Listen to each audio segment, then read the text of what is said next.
wagons over here for the tour of the maple syrup boiling down. Over here in the graveyard, that's where we store all of our willow once we chop it down.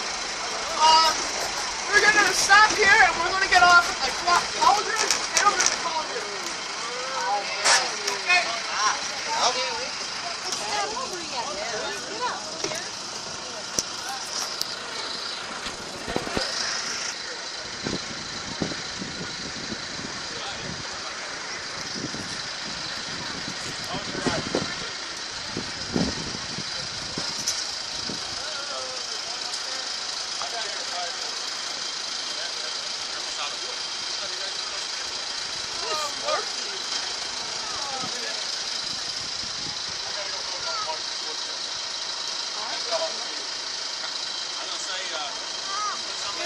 Then go to the side of it. Walk over this way. Okay, go this way. Yes. Keep going. There you go. Yeah, it's hot. This is our cauldron. This is 500. 100 gallons. 100 gallons of sand. We use tie pig fat to the water, to the string, and that acts as a natural defoamer. So it doesn't foam over and kill your fire. I'm going to tell you guys a little story of how Seth was found. Pocahontas was mad at her husband and threw an hatchet at his head and missed him and hit a tree. He pulled up the axe and liquid started pouring out of the tree. His job was supposed to go get water for dinner, but so we just got a gallon of bucket, poured the sap in it, and used that. They boiled it long enough and maple syrup was formed. Any questions? It is hot. What's the rope for, Jim? Alright, you guys go What's the rope for? pig fat. We tie pig fat to it so it doesn't act as it's a foam. Okay, you want to go in the shed then? See, dog? Okay, good. This is my show now.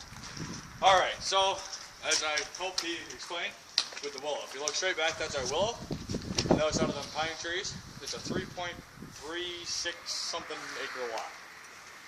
So what we do is that big yellow machine, can't see it anymore, someone close the door. This big yellow machine out there, that's the chipper. We're currently on a 3-year contract with Cornell Cooperative. And they'll come in, they pay for it to come in every 3 years now and chop down the willow. So by us being able to grow the willow and use it in our evaporator, it's helping us. It's also helping Cornell because they get to do the research. We have 7 different species out there that they're doing research on. So what will happen is, I'm not getting the waiter picture, am I? You're in the picture for the That's fine. speaker. I just wanted to make sure I wasn't in your way. No. So when we ship it, it'll come and get into this. This is what it becomes. I'm dropping all over the place. This is what it becomes. So we'll let it dry out so we can actually burn it, otherwise it's really wet in your can. So what we'll do is we'll take that small little tractor there, we'll fill the bucket, and we'll throw it into there. Aha! So, we got a little button in there, lever thing, I don't know what you want to consider it, switch. And it controls this right here, elevator. It's more of a conveyor belt than an elevator, but we call it an elevator for some reason. So bring it up, drop it down into that big black box, which is the inside hub. So, I figured we'd do this before we do the inside so we don't have to walk all around the sap pile 600 times. We'll take it in here, we'll explain the first process. The first part, we'll do is bring it in here. How full is this tank now? Oh, that's good and full. Look at that. Alright, so right where we were just standing is where the tankers would be coming in when they have set. So what we do is we'll open up the lever into that there tote. We'll turn the pump on so it pumps into this 1,000-gallon tank. So this right here is the other thing we'll do. This right here is a hydrometer. So we'll fill this part with the sap, fresh out the nozzle or whatever you want to call it. And we'll take this, we'll set this down, we'll take this, we'll put it in there. So whatever line this lands on when it's done bobbing up and down is the sugar content. Usually it's about 2 to 2.3% when we first get it in. It's about 98% water. So if you tasted it, it tastes like water. So this is the first step. We like I said, we measure the sugar content. We measure how much, give or take, we have, so we know, give or take, how much syrup we should be producing. So yeah. So the next part is from here. We have this, and we also have the 5,000 gallon tanker, or the 4,000. So we have about 5,000 or so gallons that we can store of raw sap right here. The other thing that we have is we got other tanks up there, as you can probably see. So from here, it gets fed up to the reverse osmosis feeder tank, which, as I'm sure you can guess, it gets fed into the reverse osmosis machine.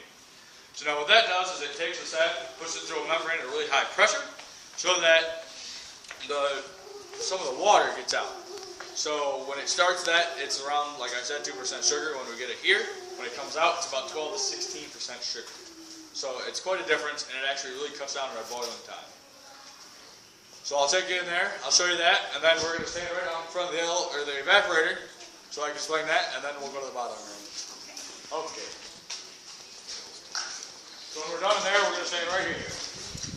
Don't go anywhere else. I don't want to lose anyone today.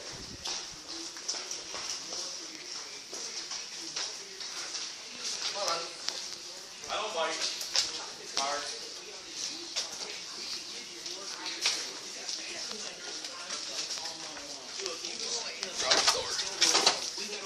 Oh my God, there's lots of goals being scored. Look at that. So we can take turns in here, or you all can try to pile in if you want. So this right here is the reverse osmosis machine itself. In the bag you got the water filters. So what happens is it goes to the water filter to begin with, and that gets any other particles that would be in the sap at that point out, so that it doesn't clog up the reverse osmosis machine. So this, I don't know if some of you have noticed who've been in here already, it's warmer in here than it is out there. We can't have this machine freeze up, it'll ruin the machine, and we'll be SOL for the rest of the season. The machine gets fed up to this tank right here, which is the evaporator sap feeder tank. So from there, gravity feeds into the back of the evaporator, where, like I've said a couple times, the sap is like water, so it's essentially like water in the back. And it flows based on density up to the front. So in the back, like I said, it's like water, and it feeds up here, and when it gets to here, it's syrup. So this portion here is the firebox itself, which the hopper feeds. The hopper is essentially the main control system for the whole evaporator. You can control the auger speed, you can you can see the temperatures, because there's 3 different temperature points on this. You can control the blower, and you can also control how open or closed the grates are in the firebox itself. So this firebox on the inside gets to about 1800 degrees, sometimes over 2100 degrees, depending on the day and how good the wood chips are. Hot, don't want to touch it, that'd be bad. So that's what boils the syrup. Any questions here? Yeah, so what is inside these cavities in here? That's syrup. Oh, that's the syrup. Well, that one is not syrup, and this portion right here is syrup. And that's syrup. just before syrup, yeah. Oh, okay. So there's no questions here. We'll take it to this portion, and we'll explain the bottling. So now when it gets to the end of the evaporator, we'll automatically draw it off with the automatic draw-off system. It'll come off at about 219 degrees, give or take, depending on the day.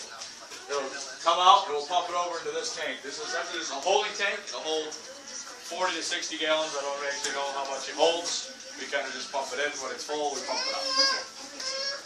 So we can heat the sap in there. We usually heat it to about 200 degrees in there. There's the syrup in there, not sap anymore. Then we put it into the finishing pan. The finishing pan is where we really test to make sure it is syrup. So the first thing we'll do is we'll make sure it's 66% sugar with another hydrometer, like I was telling you about earlier. And then the other thing we do is we add the filterator. What that does is it gets all the particles that are in suspension, clumps them together, so when it goes to the filter press itself, they get taken out. So, I don't know where it went. There was one there, okay, it's gone. Right in here, I'll show you a piece of filter paper.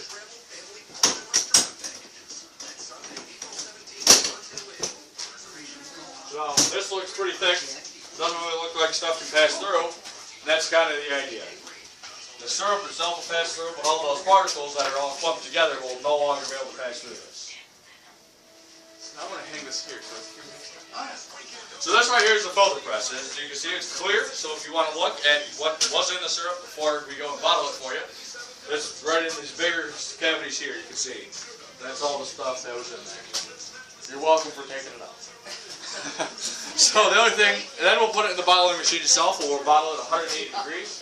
And what that does is it kills anything that could be in a bottle. If you had something on your hands, you touch the bottle, you get something in it, or if you leave the bottle open down here, and something could get in it, or bacteria or whatever, it kills it.